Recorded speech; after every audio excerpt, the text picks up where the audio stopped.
পবিত্ৰ শাওণ মাহৰ তৃতীয়টো সোমবাৰ আজি ভীমাশ শংকৰলৈ আহিছোঁ। এয়া ভীমাশ শংকৰত আমি দৰ্শন কৰিম। ইয়াৰ জনসমুদ্ৰ আপোনালোকক দেখুৱাই যাম। অগণন ৰাইজ এই ভীমাশ শংকৰৰ জ্যোতিৰ্লিংগ দৰ্শনৰ বাবে ৰৈ আছে। ইয়াত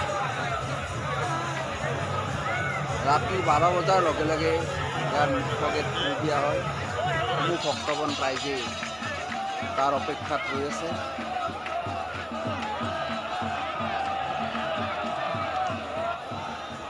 পামহি পাহাৰত অৱস্থিত গড়চুকৰ পৰা মাত্ৰ 3 কিলোমিটাৰ দূৰত অৱস্থিত ভীমাশ শংকৰ মন্দিৰ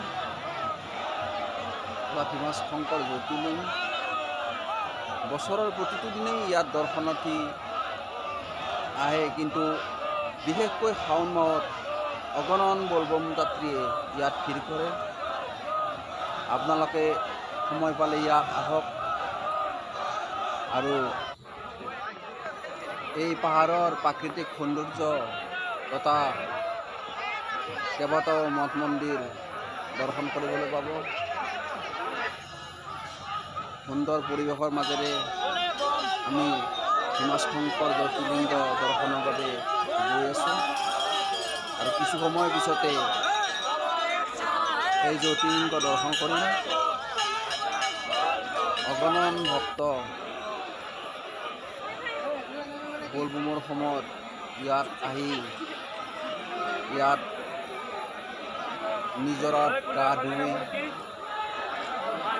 এই জলকণ লৈ এই জ্যোতিৰ্লিংগত অৰ্পণ কৰে।